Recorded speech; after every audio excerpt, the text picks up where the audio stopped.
ఏదైనా లేడీ కూడా ప్రెగ్నెంట్ ఉంది. సో ఒక రకంగా 4 లైన్స్ అంటామని అనుకోవచ్చు. సో ఆ కేసు సంబంధించి సో ఆ కేసులో బేసికల్ ఏమైంది, నా డిసీజ్ లేడీ వాళ్ళ భర్త మొహమ్మద్ అజరుద్దీన్ ఉన్నాడు. ఇతను తీవ్రంగా గుర్తించడం జరిగింది. వీళ్ళ పెళ్లి 2016లో జరిగింది. దాని తర్వాత 2 పాపాలు కూడా వీళ్ళకి పుట్టారు. సో పాపాలు పుట్టిన తర్వాత మళ్ళీ కూడా 2 times ప్రెగ్నెంట్ అయింది. 2021 అట్లాగే 2022 కూడా.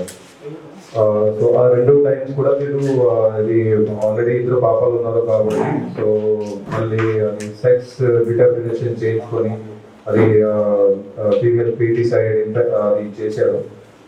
సో అప్పుడు వాళ్ళకి 2 సందర్భాల్లో కూడా వాళ్ళకి సాయం చేసిన వాళ్ళ వ్యక్తులు సట్ల రాజు అని, ఇతనికి అక్కడే పునూరు విలేజ్లో ఒకటి మెడికల్ షాప్ నడుపుతున్నారు. అట్లాగే ఒక ఆర్ఎంపీ డాక్టర్ నరేష్ అని, ఇతను కొండపల్లి విలేజ్ నుంచి. ఒక ల్యాబ్ టెక్నీషియన్ మనోహర్ అని, ఇతనికి వంచనగిరి విలేజ్. డాక్టర్ రావలి, ఈమెకి ఇక్కడ సాయి సురక్ష హాస్పిటల్ ఉంది కాజీపేట దగ్గర. ఈమె సెక్స్ డిటర్మినేషన్ చేసింది. అట్లాగే నర్స్ బస్కాస్ రావాలి, ఈమె అబార్షన్ చేసింది అప్పుడు 2 సందర్భాలలో. అట్లాగే డాక్టర్ పార్కు ఈయన ఉపేందర్ హాస్పిటల్ అని నల్గొండ పరిధిలో అక్కడ ఆయన నడుపుతాడు. సో ఈయన కూడా దాంట్లోనే పాల్గొన్నాడు. అట్లా డాక్టర్ పూర్ణిమ ఉంది, ఈమెది బాలాజీ హాస్పిటల్ నర్సంపేట్. సో వీళ్ళందరి వ్యక్తులు సాయంతో ఇది వీళ్ళు 2 times కూడా అది వర్షన్స్ అట్లా చేసుకున్నారు. సో అట్లా కాబట్టి వాళ్ళకి కూడా ఈ కేసులో ఇన్వాల్వ్ చేయడం జరిగింది. అది ఎందుకంటే as per PCPNDT pre conception and pre natal diagnostic techniques యాక్ట్లోని ఎట్టి పరిస్థితుల్లో కూడా అది సెక్స్ డిటర్మినేషన్ అది నిషేధం ఉంది. అట్లాగే సెక్స్ డిటర్మినేషన్ చేసిన తర్వాత అబార్షన్ చేయడం అది కూడా నిషేధం ఉంది. సో అందుకే వీళ్ళ మీద కేసు అది కట్టడం జరిగింది.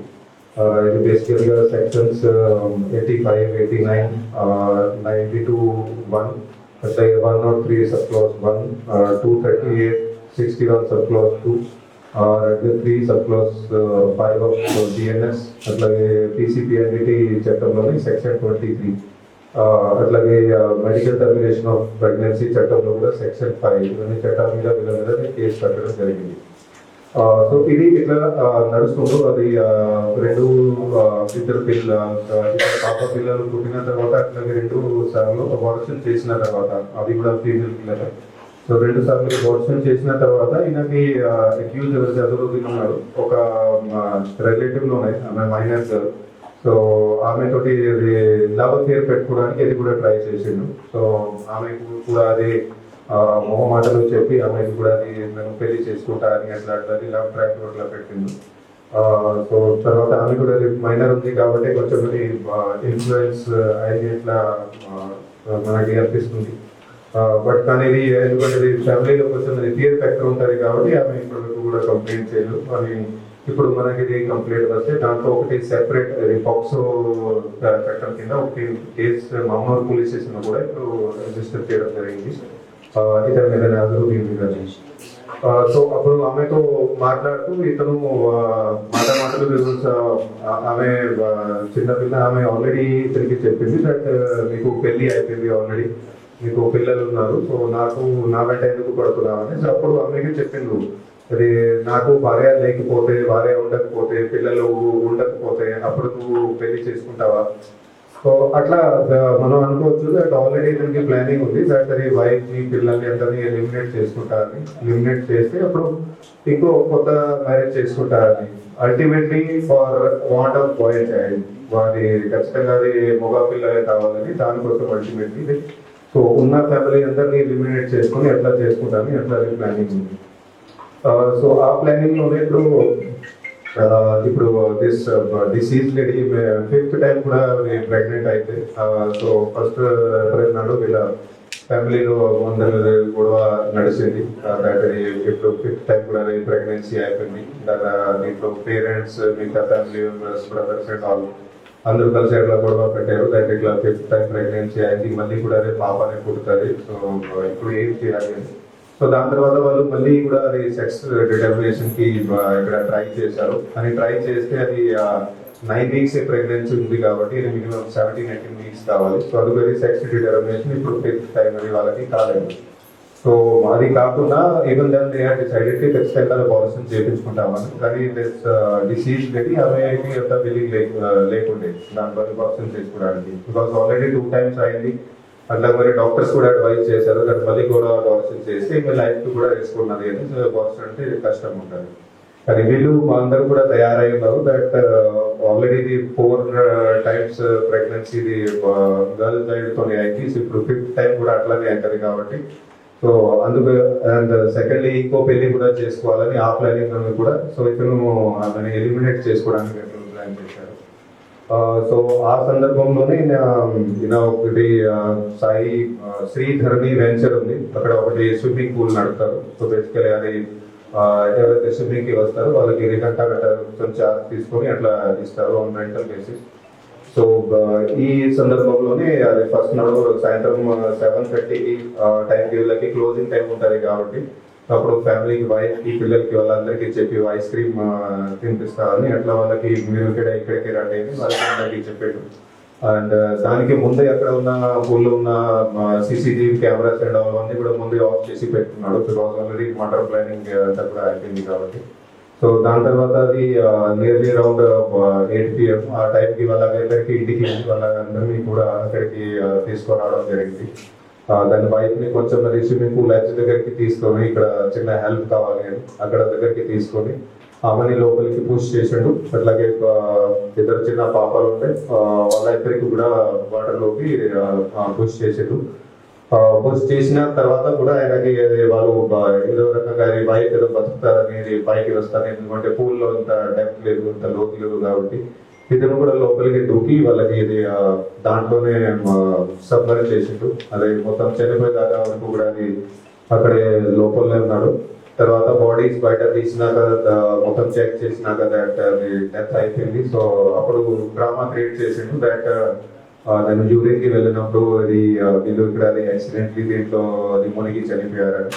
కానీ ఇది మాకు ఇన్ఫర్మేషన్ వస్తే ఇమీడియట్లీ మా టీమ్స్ అది ఇన్వెస్టిగేషన్ స్టార్ట్ చేసి ఇది అప్పటికే తెలిసిపోయింది దట్ ఇది ఖచ్చితంగా అది మర్డర్ కేసు ఉంటుంది కాబట్టి.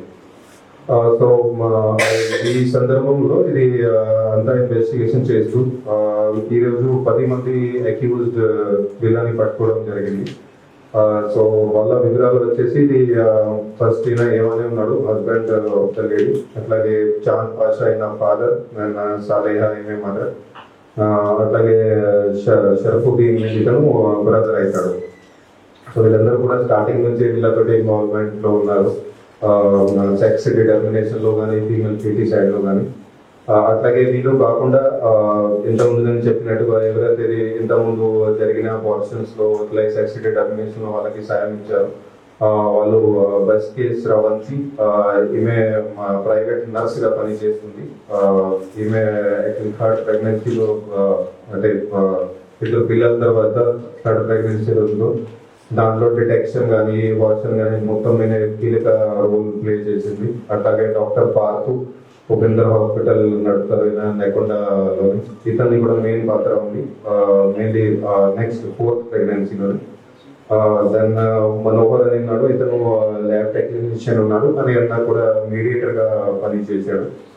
అండ్ లింగాల నరేష్ ఇతను కూడా మీడియేటర్ గా పనిచేసిండు, ఇతను RFP డాక్టర్ ఉన్నారు కంపెనీలో. అట్లాగే సట్ల రాజు ఇతను కూడా మీడియేటర్ గానే ఉన్నాడు, ఇతను పున్నేరు విలేజ్ లోనండి. అండ్ డాక్టర్ భద్రు అని అన్నారు, ఇతను ఒకటి ఇది చిన్న మెడిసిన్ షాప్ ఉంది. సో ఇతను కూడా అది మెడియేషన్ చేసుకొని వాళ్ళకి కాంటాక్ట్ అంతా చేయించడం అంతా చేయడం జరిగింది.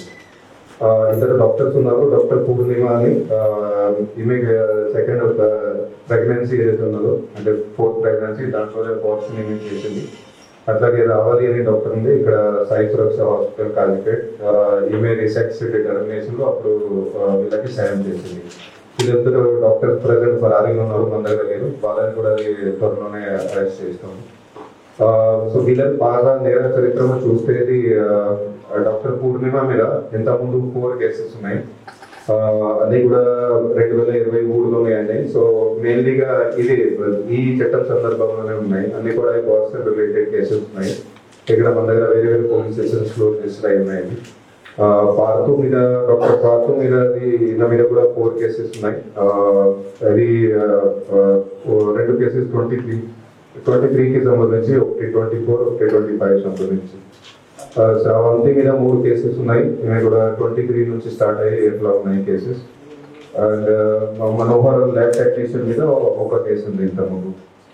సో వీళ్ళందరి మీద కూడా ఇప్పుడు చట్ట ప్రకారంగా ఫర్దర్ యాక్షన్ కూడా ఉంటాయి. అట్లాగే హాస్పిటల్స్ సంబంధించి కూడా కన్సర్న్ డిపార్ట్మెంట్స్ కి, హెల్త్ డిపార్ట్మెంట్ కి వాళ్ళకి కూడా యాక్టివిటీస్ కూడా పెడతాం. సో హాస్పిటల్ మీద కూడా నెక్స్ట్ యాక్షన్ వాళ్ళు తీసుకుంటారు.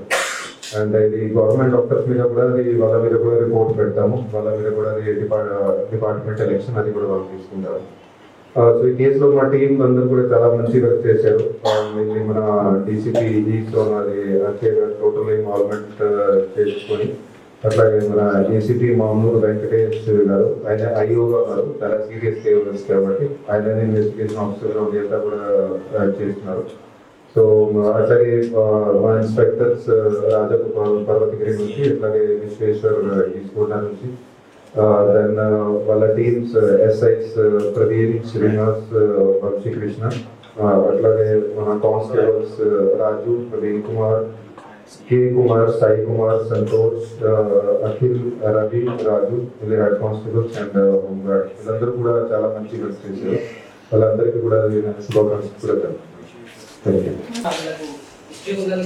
కేసులు కూడా మరి వీళ్ళ మీద ఇట్లానే వదిలేస్తే ఇంకా చేసే అవకాశం ఉంటుంది. ఏమన్నా కఠినమైనటువంటి శిక్ష అది కఠినమైన శిక్ష కోసం అది సెక్షన్ కూడా మంచిగా పెట్టడం జరిగింది. చట్ట ప్రకారంగానే ఉంటాయి ఇది ఫర్దర్ యాక్షన్ అయితే. అట్లాగే ఇది ఇంకా నేను చెప్పిన హాస్పిటల్ వాళ్ళు ఇంకా ఏదైతే నడుపుతున్నారు వాటన్నిటి గురించి కూడా అది అథారిటీస్ లెటర్ కూడా రాస్తాం. సో అవన్నీ కూడా వాళ్ళు నెక్స్ట్ యాక్షన్ వాళ్ళు తీసుకోవాలి. ఖచ్చితంగా సీజ్ చేయాలి. అట్లాంటి యాక్షన్ వాళ్ళు తీసుకోవాలి. మా తరఫు నుంచి 100% యాక్షన్ చేసుకుంటాం. అది కూడా కోర్ట్ కి రిక్వెస్ట్ పెడతాము. సో అది ఇంకా కాదు, ఇప్పుడు రిక్వెస్ట్ పెడతాము. ఇప్పుడు వాళ్ళు చేస్తారు. ఫ్యామిలీలో ఉన్న టోటల్ ఉంటుంది. ఎందుకంటే ఇది మళ్ళీ ఇది పాపాలే కొడుతున్నారు కాబట్టి ఫ్యామిలీలో డిస్కషన్స్, ఆర్గ్యుమెంట్స్, లేడీ మీద కూడా ప్రెషర్. కేసులు కూడా మరి వీళ్ళ మీద ఇట్లానే వదిలేస్తే ఇంకా చేసే అవకాశం ఉంటుంది. ఏమన్నా కఠినమైనటువంటి శిక్ష అది కఠినమైన శిక్ష కోసం అది సెక్షన్ కూడా మంచిగా పెట్టడం జరిగింది. చట్ట ప్రకారంగానే ఉంటాయి ఇది ఫర్దర్ యాక్షన్ అయితే. అట్లాగే ఇది ఇంకా నేను చెప్పిన హాస్పిటల్ వాళ్ళు ఇంకా ఏదైతే నడుపుతున్నారు వాటన్నిటి గురించి కూడా అది అథారిటీస్ లెటర్ కూడా రాస్తాం.